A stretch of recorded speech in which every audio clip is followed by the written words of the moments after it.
Alors aujourd'hui, on vous propose une découverte du patrimoine de notre territoire et en particulier le patrimoine de la commune de Jussy. C'est pour ça que je suis accompagné de Monsieur Gondry, maire de cette commune. Et ensemble, Jean-Marie, nous allons parler de cette église, là où nous nous trouvons, mais pas que, parce que ici à Jussy, après-guerre, il y a eu un certain nombre de bâtiments qui ont été reconstruits, n'est-ce pas?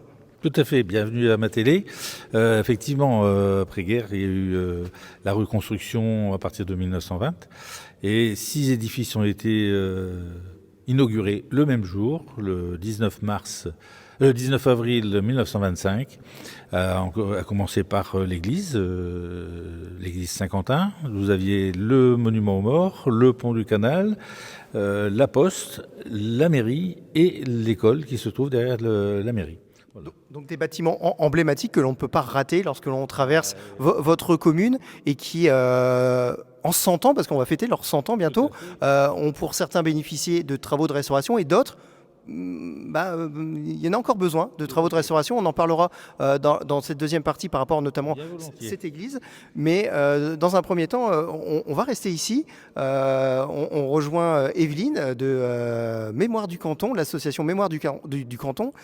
Et ensemble, on va presque tout savoir sur cette église, ses spécificités et pourquoi il est important de prendre soin d'elle. Et Evelyne qui sait quasiment tout sur cette église. Je ne crois pas, mais bon, Mais presque. sinon je n'aurais plus rien à faire. Bon, donc voilà, cette église, c'est vrai que je l'ai connue il y a quelques années grâce à Marie Stranois, qui m'avait fait visiter l'église de Roupie. Donc, Maryse de Tranois de la Société académique. La Société académique, voilà, et de Mémoire du Canton. Absolument. Et donc, Madame Tranois m'avait fait visiter l'église de Roupie, et c'est le même architecte qui a édifié cette église ici. Un architecte qui s'appelle Jean Charavel. Rendons à César ce qui appartient à César. Tout à fait. Jean Charavel, aidé de son frère Paul Charavel qui a fait les vitraux, et puis c'est Raoul Jossé qui a fait les statues. Eh ben voilà, on sait déjà qui a pris part à ces travaux de restauration. Donc des travaux de restauration qui ont engendré par rapport à l'église qui existait avant, que l'on peut peut-être voir sur une de vos photos. Donc là, on est en... Avant 1914. Donc on est sur une église quand même assez grande déjà à l'époque. Elle était assez grande, elle fait, je crois, à peu près la même hauteur, et puis par contre, elle était plus longue. Hein, il y avait 5 arceaux. Donc, voilà. donc la Première Guerre mondiale arrive, elle est Complètement détruite. complètement détruite, oui, et après gros projet de reconstruction et des spécificités qui vont arriver. Oui, alors donc déjà l'entrée de l'église s'est faite par le porche sous le clocher. Il y a la statue de Saint-Quentin qui est sur le porche et vous avez les vitraux qui sont à remplage de béton armé. Alors les remplages, c'est-à-dire? C'est-à-dire que c'est le béton armé qui remplace le plomb. D'accord, ce sont toutes les petites parties qui tiennent les carreaux de verre ensemble. Exactement. D'accord, j'aurais appris un mot, les remplages. Alors il y a d'autres caractéristiques, notamment il y en a une au-dessus de nous, c'est monumental, oui. C'est la poutre de gloire qui existe depuis le Moyen-Âge dans les églises, qui a disparu après le 19e siècle et qui représente le Christ crucifié avec Marie et Saint Jean. Voilà. Vous me disiez tout à l'heure en préparant ce duplex dans le creux de l'oreille qu'on retrouvait surtout ce genre de spécificité en Bretagne, c'est bien ça? Oui, il y en a encore dans des petites églises de Bretagne. Oui. Donc il y a un petit côté breton ici à Jussy. Réfractaire. Alors, donc, belle spécificité, effectivement. Et autre particularité, quand on est arrivé tout à l'heure avec Michael, on s'est dit, oui, mais il n'y a pas de pilier. Il n'y a pas de pilier, il y a des balustrades, des basses, avec des petits piliers qui supportent des statues des saints. Voilà.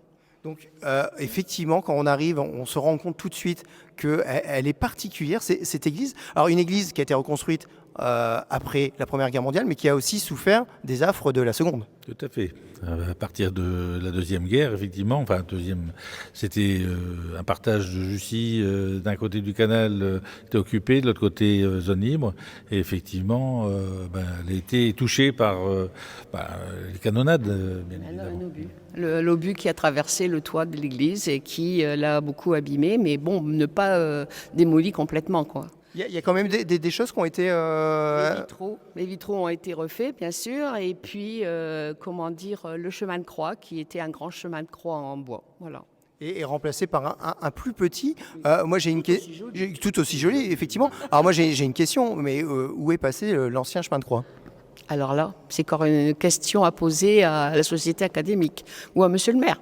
Mais monsieur le maire, justement, est très intéressé pour savoir où sont passés les anciens tableaux qui représentaient le chemin de croix, parce qu'effectivement, je n'ai pas de traces nulle part de leur existence. D'où encore pas mal de travail pour la société académique et pour Mémoire du canton. C'est votre mission, retrouver... Voilà, c'est ça. Bon. Merci beaucoup. C'est peut-être un appel aux anciens qui ont peut-être une connaissance de leur existence quelque part. Effectivement, on en profite pour lancer un appel. Si vous savez des choses sur cette église, n'hésitez pas à prendre contact en mairie ou auprès de la société académique ou de Mémoire du canton. Ce que je vous propose, c'est de rester ensemble. Et Jean-Marie, nous allons parler justement restauration, entretien de ce patrimoine, cette église qui en a besoin. Et on va voir ensemble que c'est pas toujours chose facile pour une petite commune.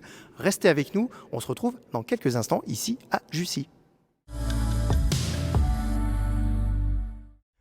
Alors nous sommes toujours à Jussy pour parler patrimoine. Je suis toujours accompagné de Jean-Marie Gondry, maire de la commune, et de Evelyne Dusanterre qui représente Mémoire du canton.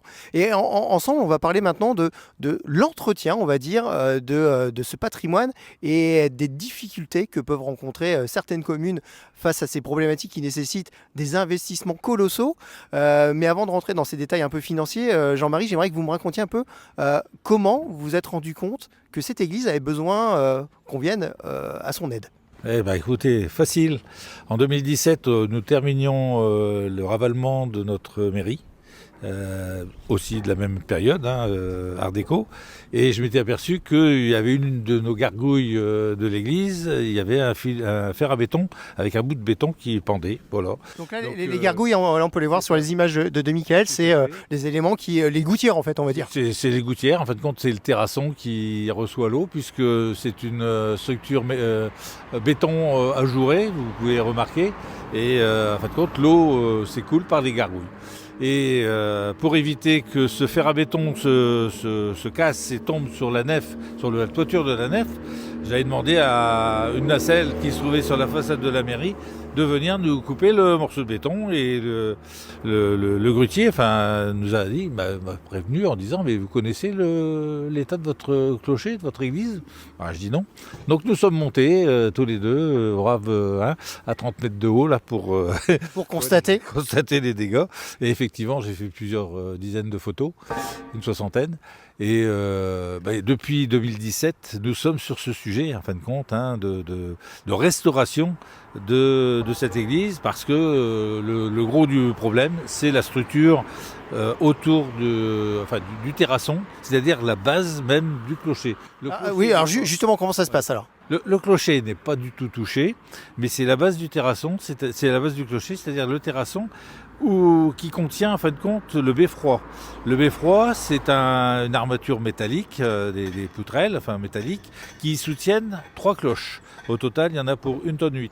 Et le tout est solidaire du terrasson, c'est-à-dire du béton du terrasson. Ce qui fait que quand les cloches vont à la volée dans un sens, dans l'autre, ça crée des vibrations dans le clocher, à la base du clocher. Ça fait des fissures dans le béton, l'eau pénètre.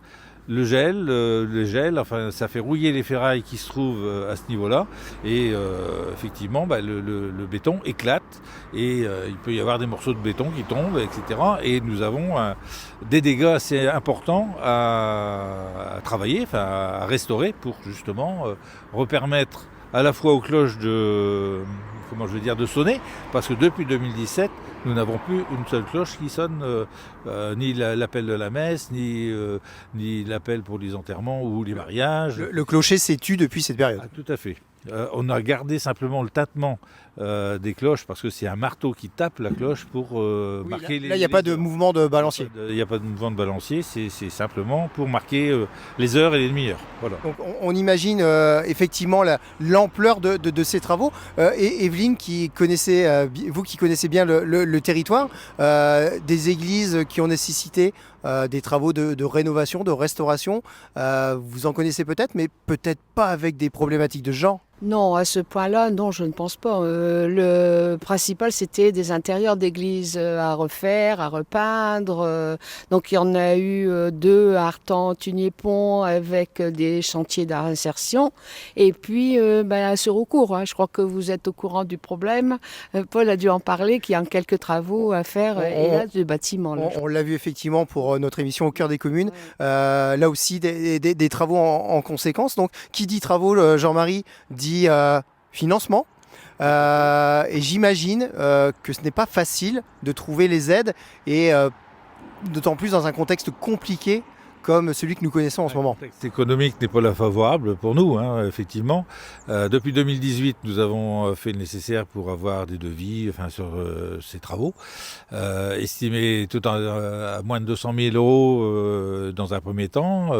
Actuellement, l'inflation, beaucoup de choses indépendantes de notre volonté, effectivement, le coût des matériaux, nous en sommes à, toutes taxes comprises, à 690 000. Donc, Alors comment on fait face? Écoutez, on fait face, la commune par elle-même ne peut pas subvenir à ses besoins, donc on a affaire à des recours auprès de l'État, donc que ce soit ce qu'on appelle la DETR, une dotation pour les territoires ruraux, avec le conseil, on fait appel aussi au fonds du conseil départemental, donc l'API, c'est-à-dire tout ce qui peut être pour des programmes d'investissement, justement. Nous avons affaire aussi avec la région des Hauts-de-France qui nous aide aussi, bien évidemment. Ces trois ont déjà participé pour une partie, mais nous sommes aussi dans l'attente de financement par des sponsors. On fait appel... Des mécènes qui voudraient bien investir dans... La Fondation du patrimoine, par exemple, pouvoir subvenir à ces travaux. Et on imagine effectivement cette problématique, et aussi cette problématique qui ne peut que s'accroître si on laisse le temps faire son œuvre, les gels, dégels, l'eau. Le béton va souffrir de plus en plus, et d'année en année, la facture risque d'augmenter. Jean-Marie, merci de nous avoir accordé ces quelques instants. Vous de même, Evelyne, voyez donc le patrimoine de nos communes mérite que l'on en prenne soin. Ce n'est pas toujours chose facile, mais des personnes sont là pour y penser et préparer sa restauration. Voilà, j'espère que vous en savez plus sur notre patrimoine, et que l'on pourra évidemment continuer à vous le faire découvrir sur notre antenne.